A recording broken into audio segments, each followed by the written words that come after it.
in the course of just a few hours, people were posting, like people had made a website with like my phone number, my email, my prior addresses, the names of my family, information about like the location of my mom's gravestone. I was on Trump Talk, I was in Fox News, Fox Business. Like they were focused on the headline, the story, the Harvard girl who threatened violence on people. That's been sort of a motivation for me, is like people are really fundamentally stupid. Like I'm not walking around being like, hi guys, like I'm the CEO right now of Gen Z for Change, formerly TikTok for Biden. TikTok for Biden, for example, has 290 million views, which is more views than all the presidential debates got combined. I love making fun of white people, mainly because I hate the white person, like not like white people, but like the white person, like the Karen trope. And you saw like Jason Derulo's wife commenting on it.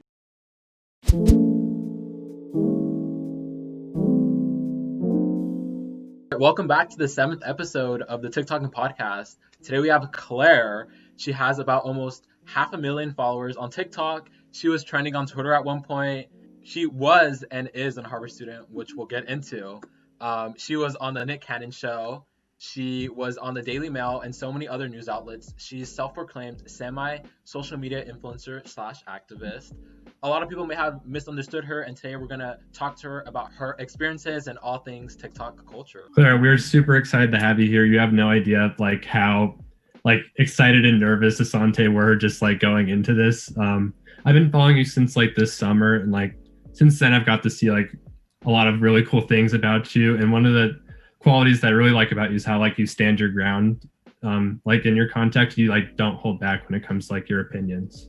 Yeah, thank you so much. Thank you for having me and for giving me this voice, and for, knowing things about me that I feel like TikTok really, the app really, the algorithm really often makes it so that people know like incomplete parts of a story. And it really is meaningful to me when someone even just like knows a little bit more than just like a 1-minute video of me. So thank you guys for having me. I'm super excited to chat. I feel like you've been through so much this year, like mentally. And it's just been a crazy year for everybody. 2020 with elections, with social movements, and COVID. On top of that, you have to deal with people like doxing you and sending you death threats and like basically cyberbullying you. Like that's what it is. For those of the people that maybe aren't familiar with the whole situation, can you kind of like give us a little summary, a little bit context, and how are you able to overcome that? Yeah, I'll give a bit of a Glee recap. So I joined TikTok in like April during COVID and the quarantine. I made just kind of satirical comedy. I have a very dry sense of humor. It was more jokes. And then obviously because I'm a woman and I'm Asian, I got a lot of racism and sexism, and started to utilize my humor and intellect to address it. And then Black Lives Matter really, gained popularity and interest. And I've been a decently big activist for a long time, since I was about 14 years old. And so it was just like very natural for me to go into the direction of being like a satirical activist, but like purposefully an activist, but doing so in a way that for me was very like trite and very candor. And a video of mine was an analogy, right? About, if you see somebody that's bleeding out and being stabbed, you don't like come in and point to like a paper cut and say like, my cut matters too. For me, it was very straightforward. It was figurative language. It was hyperbolic. It was satirical. Yes, it was like aggressive, but it was something that, was on the internet for about a month before it really started. In one day, it just gained a lot of traction on Twitter. And Twitter really began this campaign of doxing. And doxing is something that I was really unfamiliar with. I didn't know what it was until it was happening to me. But in the course of just a few hours, people were posting, like people had made a website with like my phone number, my email, my prior addresses, the names of my family, information about like the location of my mom's gravestone, things that are just like very intimate and very brutal. People started, posting things that like I didn't have a lot of information about me online, but it was sort of just like everything that was there. People would like be like, they would post pictures of my friends that I was in and just say like, who is this? Let's find this person. And it was a very violent campaign against me, and I was, unprepared for it. I didn't have a team. I was just a person, and it really began to accelerate, and news media outlets started to do it. I was on Trump Talk, I was in Fox News, Fox Business. Like it was a big thing, and it was really hurtful to see my name being just essentially sensationalized and weaponized against me. None of these news outlets reached out to me. Like I felt very behind in it, and I don't really know. And I had to move out because of my safety from where I was. So like all of this, it was just like a lot at once. I didn't really sleep for about a week, and I somehow published an article kind of timelining the entire thing.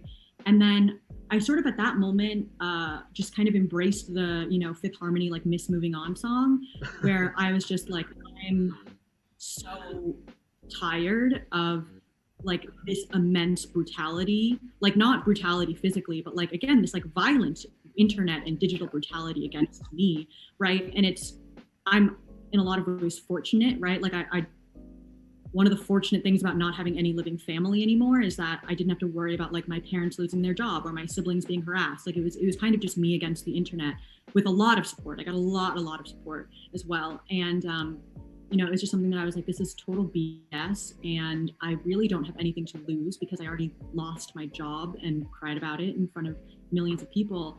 And so I basically just decided that this reputation of mine was being built, and I could have, and I totally would respect anyone who just was like, I need to go private, get off the map, like whatever. But for me, I was just like, this is absurd. Like I've spent so much of my life being like ashamed of aspects of myself, and I'm not ashamed for using my voice and standing up. Like I'm very fortunate that I wasn't Monica Lewinsky, and so I just was like, this is absurd, and I have the strength and desire to stand up for this. And then I felt very supported while doing it, which is really nice. And I think in the past couple of months, like it hasn't been easy. Like I definitely have struggled a lot with the internet and my relationship with it, but overall, I think ultimately reminding myself that like at the core of who you are as a person is not a TikToker and is not the internet.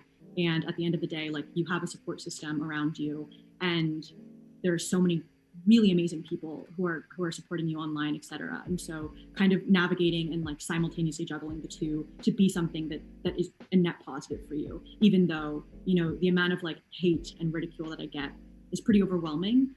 It's something that like you develop tactics to just like not read it and not care. And I think like a key thing that I feel like a lot of people like miss from this whole like story that has been sensationalized with your name and everything is that you had so much support like from a lot of like my mutuals and like just creators in general, like around this subject, like Jackie, like so many people that like I have like spoken to or DM'd, and I think literally like it's all about sensation, it's all about views, it's all about like the clicks, but people didn't mention any like of the positives of it. And I think that's what like really annoys me about like some of the mainstream like outlets, you know what I mean? Yeah, I mean, it was very interesting to me because there were just like different platforms in which I was being sensationalized. So on TikTok, I had resounding support. It was something that was really phenomenal. I also, at the time, like I only followed people I knew. I was following like 30 people when this happened. And then all of a sudden I was getting tagged in so many videos that like I couldn't keep up. And there were probably a lot of really amazing creators who have stuck up for me that I just didn't know about. But people were, and that was so meaningful to me. But it's something that like, obviously these news outlets, the Daily Mail, New York Post, like they were focused on the headline, the story, the Harvard girl who threatened violence on people, right? Like that was what was interesting to them. And if they didn't have the ethical journalism to reach out to me for a statement, then they weren't going to have the ethical journalism to investigate my account and look at what people were saying and the information that was being corrected. Like there was a tremendous amount of disinformation or misleading information that was spread around me that was really just, again, like this happens, right? Like with these like shame campaigns, these discrediting campaigns, like so many instances of people saying like this is a violation of the truth.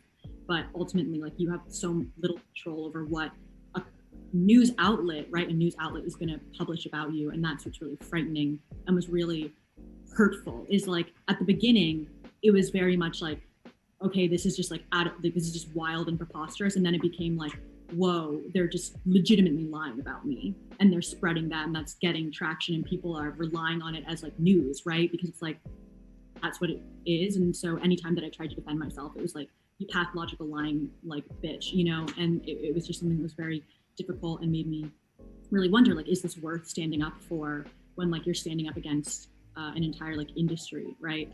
But ultimately, I think it was okay. It worked out. I feel like you've been through literally so much. Like, how were you able to like overcome that? The easiest answer is like, I hadn't really had an easy life up to this point. And so in a lot of ways, like this was sort of just like another bus that decided to hit me on its way going somewhere, so it was something that for me, like I've had a lot of catastrophically traumatizing experiences happened to me, you know, including just like COVID, which everyone went through. So for me, when this happened, it wasn't, I can't really, I didn't have the time to dwell, you know, I didn't have the time to like shut down. And I've had that time since, you know, like there have been times when I've taken a break from TikTok, but ultimately, like I love the app's creativity and the nuance that's enabled in it. I think I've always just loved what other people make, and I've had like an intuition for what I would love to make, but ultimately I have struggled with like the past couple of months feeling very like jaded and very muted in terms of like what I can and can't say or do without it being taken literally. And I have this, again, like my PTSD is manifested in like a fear of something that I say being like taken into a 15-second clip and like broadcasted, which is a very frightening way to live as someone who like is, you know, a thinker. But I mean, ultimately for me, it was just sort of, for me, dwelling is like, I understand why people do it. Like I've struggled with like depression my entire life, but it's something that for me, ultimately, like there's only one direction you can go in, and that's forward, and you have to decide how you want to do that. And for me, it was like a simultaneous balance of like, I do want to just keep doing what I want to do, which was again being like like just being on an app. Like I don't know, it was just something that then I've wondered like, why am I doing this? Because it has been so violent against me. But ultimately, like again, like these relationships, these friendships, this experience, like the humor, I think there's a lot of like ways that the content has like helped me even like revitalize my morality. On more of a positive note, how has it been like receiving like so much support like over these past few months? Yeah, I mean, it's been remarkable and overwhelming. Like it's something that it still baffles me how many big creators and like just creators in general make videos for me. Like whenever people make videos for me, I'm genuinely so baffled in like a wonderful way. Like I'm so like, holy crap, because I did not know anything about pop culture. Like the only cancellation that I knew about prior to me being doxxed was like James Charles, like a couple of years ago. You know, I just have never really investigated the world of like rumors, essentially, that now is entirely what TikTok is. And so the fact, and like I've never made a video in defense of like Charlie D'Amelio being canceled or something like that. I didn't even know that like Emma Lou had said the N-word, all these things that have gotten popular creators canceled. And so for people to not only like comment like we're rooting for you, which so many people did, like hundreds of thousands of people did, for people to like make a video and spread the word, you know, made it so that I didn't have to ask for help. It was something that got everything that was happening to me. I felt like I was overwhelmed and I didn't have the capacity to like reach out ever. And so the fact that people did it without me asking them, and just like the kindness and the considerate just mentality of like, this girl is literally being pit against the right wing, was really wonderful. And it really, I wouldn't have been able to obviously like have moved forward with such grace had it not been that so many people were building the credibility of the story and correcting the misinformation and reaching out to me, and doing all of that. So that was really meaningful to me. It was just so like cool to like see you stand up and like still like spread that message of like the BML movement. Like as a Black person, you know, it makes me feel like really happy that, you know, I don't always have to stand up for myself all the time. Like there's people that maybe don't experience the things I experience but are still standing up for me, you know. And Yeah. For me, it's just like it just warms my heart. It makes me really, really happy that there's like allies, because I feel like a lot of the times, like as a Black person, like you get tired of telling people like this is a microaggression, this is racism, this is homophobia. Like you get like, it's exhausting, like having to educate people all the time about like systemic racism and all these like injustices that happen, you know? 100%. It's really just like, it's so unfair to demand one, perfection, and two, education from the people who have been struggling and enduring something, you know. And for some people, like for me, it's enjoyable for me to talk about my experience because it speaks to the broader, you know, social impact and like circumstances which led to me being canceled, which are just like much more than and beyond just like who I am and Claira Janover. But like in issues about race, like I get so tired talking about racial issues against Asian Americans. Like I can't even imagine if I were enduring a life of fear and brutality, right? And not just like bigotry and hatred. And that's something that I've known, I grew up, in like the projects. Essentially, I grew up very low income with my mom, and she taught at a school that was just like a very urban, underfunded school. And it was something that, like, when I was 7, was the first time that I went to a funeral for one of her high school students for gun violence. And it was just something that, for me, like, this was an environment that, like, my mom made sure that I never tolerated, like I was never going to like it was something that I was never going to blame the people who were put into a position of, generational disadvantage for the experiences and the violence towards them. Right. And so it was something that throughout high school, like I was in high school, I was a junior when Black Lives Matter, when, Michael Brown and the movement really catapulted, like I was protesting then, and I kept going throughout college, and it was very natural for me to move here. But it's also something that, again, like, I've always had to juggle, because I don't want to speak for anybody in the Black community, and I don't want to overtalk anyone. And so it's been definitely a lot, but I think ultimately, like, whatever guilt that I have is so insignificant in comparison to the actual experiences of people that I'm trying to either educate or even just defend, and it's something that's been sort of a motivation for me, is like, people are really fundamentally stupid and mean and misunderstanding, and sometimes I don't have the patience to handhold them into understanding it, and sometimes I do. So it's kind of just about what I want to do on the day that I'm making a video.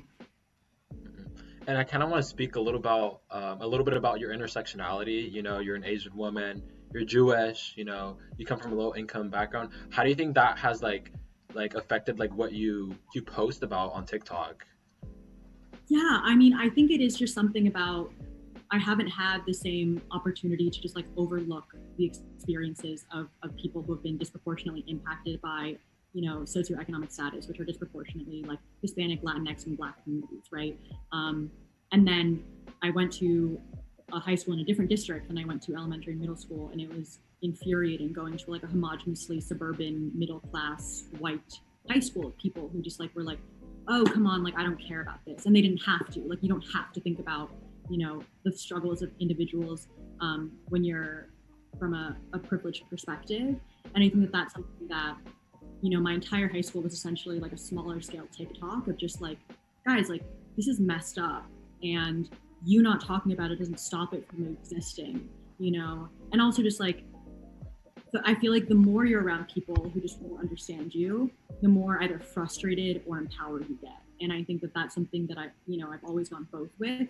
But for me, again, like, I am Asian, but like I grew up with my white mother who's Jewish. And, so I developed a morality of just like almost a sense of like vocal entitlement that I think like a white woman would have, even though I, know, like, I get a lot of comments about the fact that I'm like, oh, you're Asian, shut up, because people stereotype this Asian woman as this like submissive, passive character. But for me, like, I grew up around women, I grew up around organizers and educators. And for me, it was like, I've never questioned or doubted the fact that, like, I don't care if people care what I have to say, like, I'm entitled to speak. And I think that that's been something that's really helped, because like, for me, speaking up isn't courageous. For me, speaking up is just like so intuitively ingrained into who I am. Out of probably like righteousness and indignance, but something that I wish that more girls had, right, is this like ability to unapologetically be vocal and not feel ashamed about it, not apologize. And so that's something that I think the intersectionality has made it such that, like, since I don't belong entirely into any one category, like, I grew up low income, but I go to Harvard, that's a wealthy as heck school, I grew up, with a white mom, but I'm Asian, so, people, I guess, are like understanding of the fact that I am technically a person of color, even though literally if I were just white, I would probably be very similar, things like that are just, it makes me question the fact that I exist beyond these narrow stereotypes or figures or configurations that people want to put. So kind of on a different note, but something that I was really interested in asking you about was TikTok for Biden, which is like, that recent thing that it was just really cool to see like that many creators like come together for one like common goal. And I guess I just wanted to ask you a little bit about that like experience. Like, what did you take away from that? And like, did you meet anybody along the way that you didn't talk to previously? Yeah, so TikTok for Biden was really fun. I truthfully, like, I can't claim that I was really involved with the prior to like November 2nd part of it. Like, I'd made two videos for them. I was like helpful in my team, but like I wasn't on the exec of it at all. But because it was something that like I was working separately with the Biden campaign, and I was working on like other GOTV efforts. But since then, actually, like Aiden and I have really like developed this partnership. That sounds so arrogant, but it's something that, so like now I'm like his co-exec, which is really exciting, and it's really nice to like be somebody who can help from like the executor level, but I don't have to be the face of it. You know, like I'm not walking around being like, hi guys, like I'm the CEO right now of Gen Z for Change, formerly TikTok for Biden. But it is really fun, and it's really incredible realizing how there's always going to be an army of people who want to do the right thing. It just sometimes takes, that push or that establishment for people to do it. And I experienced that with people making videos for me too, and for TikTok for Biden, it's like everyone, all 500 creators were like eager to join, etc. But it took somebody to organize that. And then it goes into this broader concept of relational organizing, which is what happens in one, COVID, and two, TikTok, is like it developed and grew into what it was. People were like, oh, I'll reach out to my friend who's like a mutual who like happened to have like 7 million followers, things like that. But it wasn't a campaign of power grabbing or social climbing by any of the original two founders, right? It was something that was just like, whoa, there's like so much potential and no one's doing it. And like there's the Democratic hype house, but like what if there's just like a TikTok for Biden to get phone banks get going, and then it grew into like a really huge thing that is now catapulted and is in the process of being registered as a C4, right? Like all these really amazing things that show the progression of grassroots, which historically grassroots organizing is like door knocking, and now is really transitioned into, this digital and virtual environment of exposure. And it's like very crazy to think about the scale, like the idea that like TikTok for Biden, for example, has 290 million views, which is more views than all the presidential debates got combined. Things like that are obviously different because the attention span for a debate is a lot different than a 1-minute video. But it really goes to show, finding a way to, if anyone has read like Fahrenheit 451 by Ray Bradbury, this idea that the world is going into like a more and more condensed and more digital, electronic, entertaining mentality, but like finding a way to educate, empower, and uplift within that, and really utilize that creatively to make change and like essentially normalize standards of talk about things, and like don't be excited to join a progressive account and not like have it be like a taboo like it was even 2 years ago, where people just like kind of didn't talk about politics. I guess one of the other things I want to know is like, was there like a lot of people that you met through that you didn't like talk to previously, or was it mostly just previous connections? Yeah, there's definitely like, I got a lot of mutuals. Like I ended up following like 300 new accounts because of it. I just kind of followed everyone on the TikTok for Biden thing. I made some actually like friends, but I think also for me, TikTok, with the exception of some people, I kind of like digital friendships to me are very complicated and difficult to navigate because like none of them really do know me in person beyond what they see, and I think the past couple of months I've felt very like stunted and muted. So I'm like, I watch my videos and I'm like, she's cool, but like, she's not really me, and it's something that then for people to like me for that reason has been something also just, trying to balance. But like I have had people who like now are like texting me or Snapchatting me or like have developed these like relationships with, to the degree that you can consider one via the internet. We're going to be moving on to the Mia situation that I kind of want to talk about. You allowed Mia to use your platform when she was banned because of one of the videos that she made. Can you kind of explain the situation for people that maybe don't understand why she got banned and why you allowed her to use your account? Yeah, so I've been very intentionally away from TikTok drama. Like I don't engage in it mainly because it's just like I'm a lightning rod always for controversy, and so I've never really wanted to initiate the fire. I rarely even, I've only made 2 videos responding to people specifically. But so Mia had made a fun video that I laughed at. It was hilarious where, someone commented on her video and was like, oh, like comment on the Charlie and Dixie scandal. And she was like, why the heck would you ask me about that? Like, I don't care about these fucking white people, move on. And people got so mad, like in a way that was like, it was just like, boom. It was just like kapow, like everything that you thought pressed white people would comment, it was there. It was just like, it was in your face, and like Mia knew what she was doing and I didn't know her at all. Like we had never DM'd. I had no idea how I was following her. I'm glad I was. But I looked at these comment sections and I was just like, oh my God, people take it so personally. Like the difference, right? The difference between the right and the left in terms of them like, and their interpretations of jokes that they don't think are funny. Like the left doesn't think that the right jokes are, or like the right wing jokes are funny because they're just like rude, they're offensive, they're discriminatory and prejudiced. They uplift a bigotry and a hatred that's just like, oh, it's funny, like it's a joke, don't care that I'm making fun of Muslims or Black people. Whereas like the right, it's not like they understand what the left is saying and they're just like, no, like, oh, whatever. They like genuinely don't understand figurative language. Like they don't have critical thinking capacity, and it's infuriating because it's not even the same. It's not even like the same concepts. It's like they'll hear something and they don't understand that it's sarcasm. And then because of that, because they interpret it literally, then they're just like, oh my God, like racism, like this is so bad, like you're so not funny. And then when you point out that it's like figurative language or sarcasm, they're like, well, it's still not funny, Mm-hmm. It's fascinating to me because, as someone who like, I love making fun of white people, mainly because I hate the white person, like not like white people, but like the white person, like the Karen trope. Yeah. I remember I made a video about it, joking. I was just like, Karen, like you complain about how there are so many words oppressing you in modern day, like saltine, crackerjack, all these things. Like I fucking wish it worked. Like shut up, and just that video, like someone duetted and was like, this bitch is so racist. And oh my God, like it got 200,000 likes in like a day. I got hundreds of thousands of like racist comments, like ling ling ching chong, that. And I was like, it's interesting how when you think that you're being targeted racially, how you think when you're enduring racism, which you're not, when you think you're enduring racism, you project by being racist. Like you project by being hateful towards me, which is technically, if you want to interpret literally what I was doing as like actual hate speech, that's exactly what I was doing.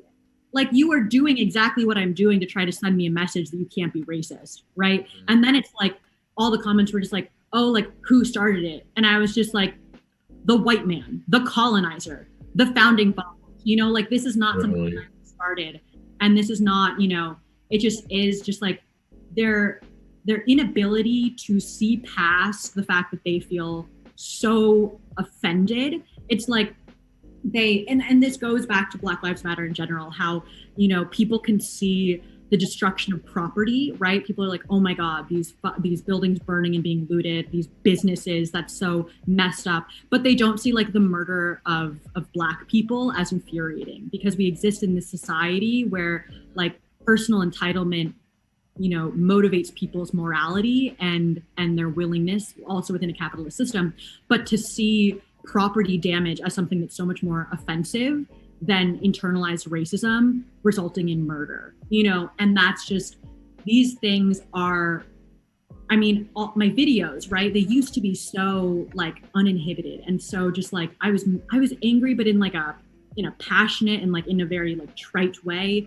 And I've really, again, like I like miss that passion that I used to be able to have freely. It's like irresponsible at times. And we saw that with me, being scandalized for one. But I think people should be mad. I think people should be angry and should be forcing people to reconcile with how viscerally inconsistent all lives matter is, and how awful it is for the existence and the bleeding out of these legitimately dying people in America who exist in a type of world that white people don't. And I don't even know what the original question was at this point, but that's where I am.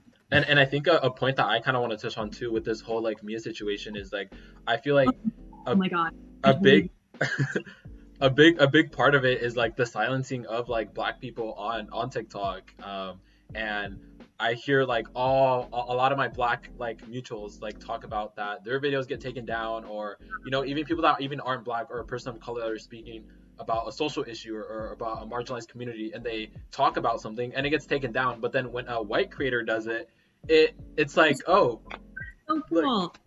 I've experienced that too. Like, so, okay, yeah, going back to Mia in the next 30 minutes, you know, so I messaged her and I was like, yeah, this is so messed up. I'm really sorry. And she asked me, she was like, is there any way you can make a video about it? And I was like, oh, of course. Like, I want to be one of the people who makes videos for other people struggling. And then she FaceTimed me. And then I was like, wait, why don't you just make one? Like, why don't you just make it and post it? You know, like, I don't care.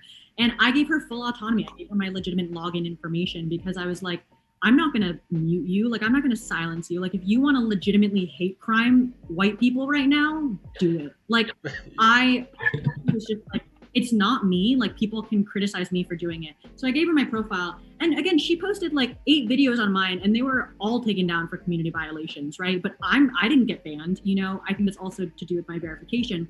But knowing that, I was like, I have this platform. Like, I don't have that many more followers than her, but I was like, I have a platform that's not banned. Get me banned. Remove my verification badge. Like, if I'm not willing to do something like this, it didn't even occur to me not to do something like this, right? Because it's like, why would I care more about like a platform than like actually letting somebody defend themselves, which like you can't do when you're banned. Like, if I had been banned during like my doxing, like that would have been horrifying. You know, like I wouldn't have been able to defend myself and speak up to myself.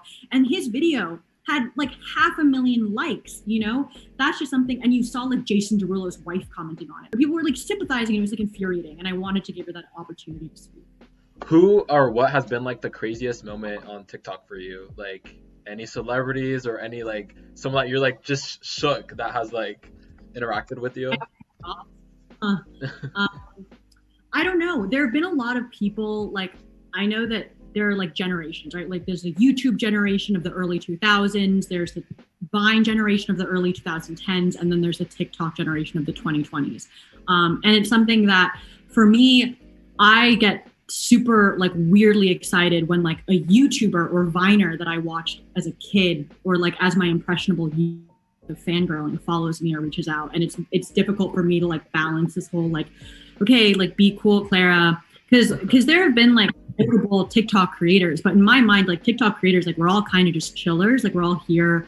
I haven't really had like a TikTok fangirl moment as much as I have like when I've spoken to or interacted with like people that I knew prior to TikTok. And so I think that that's been something that, you know, speaking to like Avin Jogia, speaking to, you know, even just like speaking to like Troy and Belisario, things like that were just like, oh my God, you know, like people from BuzzFeed had reached out to me. It was just like, yeah, I watched these people in high school back when I was like not as secure in my life as I am now.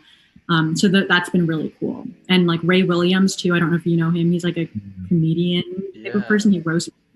But I used to watch videos when I was in like elementary school on YouTube. Like it was just I was like, oh my God, I remember your skits type of thing.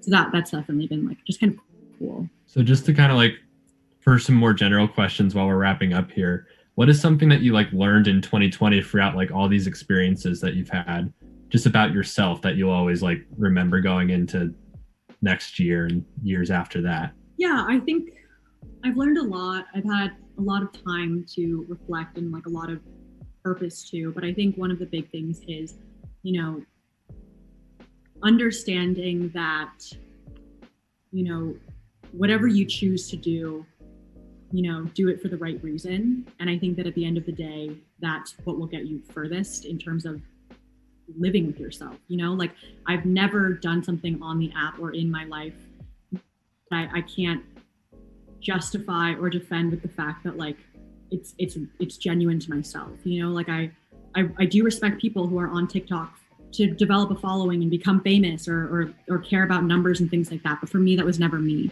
And if I found myself getting into that mentality of like addiction or compulsive desire to get likes, you know, even for a second is when I would like delete the app off my phone, things like that. And so I think like grounding yourself and like being grounded is something that, you know, throughout all of the trauma, you know, that I've faced in my life has always been so meaningful, is like, remember your roots and remember that no matter, again, how many other people decide to hate and cancel you, whether it be in your high school or in your college or by the whole world, is that you will have people who love you, and to lean on those people and to learn how to lean on those people and accept that and be true and genuine and justified in what you do, to look back on it. Yeah, I completely agree with that. I feel like if you're not an authentic creator, I feel like people are just gonna know. You know what I mean? And I feel like I always gravitate to people who are authentic, who do have opinions and like are not scared to like back down even if they face some type of adversity or something. So I always felt that with you and like all the other people that I follow. So like I feel like that's like something that in 2020 that I'm gonna try to implement in the way we do the podcast, the way I do TikToks is always being authentic, because I think that's one of the like most genuine things you could possibly do, like being online. What are some things that you're planning on doing in 2021? Do you have anything that followers should look forward to, or things that you're looking forward to? Well, I'm going back to college. I have my last semester of school. I'm doing it remotely, virtually, which I'm, I don't know how I feel about that. Which I'm really excited to. I am really excited to just like remind myself that I'm a student, at the end of the day. Like, I love learning. I love college in so many ways, even if college is so different right now. I may start a podcast. I had this huge, like vision and creative spell that I think then I had this huge, like, do I really want to be going into social media more, or do I just want to have one of my like Taylor Swift reputation moments where I just kind of fade into oblivion before I just like figure out what I'm doing with my life and come back, And I think that I'm constantly like juggling those two identities of like, because like, I think starting a podcast, like you said, like I would love to be in your position to like not be the one talking everyone's head off, but just like asking invigorating questions and learning from perspectives. So I may or may not start a podcast that I have called Beyond the Blue Check, which is just to talk to creators about their experiences. But if I don't do that, then I won't. I'll just graduate. I'll probably be able to phone as much, and hopefully I will be employed. But who knows that as well. That's about it in terms of like things. I don't really know what I'm doing with my life. I'm just winging it. One of our last questions is, what gives you the most joy from like being a creator on TikTok? I think half of it, it's like, I guess it's like obviously like inwardly validating when something of yours that you think is like funny or interesting or creative, other people agree is, right? Like it feels this, it is that validation of like, since what I do has less to do with like my appearance and more to do with my intellect, like it is like, okay, I feel, appreciated, which is always great to feel. I think most solidly was the support and the people who go out of their way to message me and to either befriend or even just like be kind to me. I think that, the kindness that people demonstrated was something that has been very meaningful to me as well. And then also, I think I've spent so much time going into just like psychological and sociological investigation into motivated behavior. And that's been something that I never would have thought about. It's an entire new world of experiences that I just never would have thought about if I weren't on social media, is like what it means to be a creator and what creators feel and experience, and again, like how the internet is never going to play fair. And when you're in an unfair battle, essentially like trying to prove your humanity, it can rip it from you. And that's something that I've been very fascinated with questioning. And I think that those questions would never have occurred to me had I not been someone who's like on this app. So just to conclude, for those who want to find you on other social media platforms, where would they, what would your handles be on other platforms? Yeah, I'm just C Janover on Instagram and TikTok. Those are my two really only like social medias. I have a Twitter, don't really use it. I kind of only retweet people making fun of white people. But that is CLURAJAN, Claira Jan. And then I have my spam TikTok that I made 3 days ago, having a blast making dumb content for no one. And that is the real CJ. And we're going to link all of her social medias down below if you guys want to go check her out. Make sure that you guys subscribe. Thank you guys so much for listening to this podcast. Thank you, Claire, for being on here. We appreciate it so much.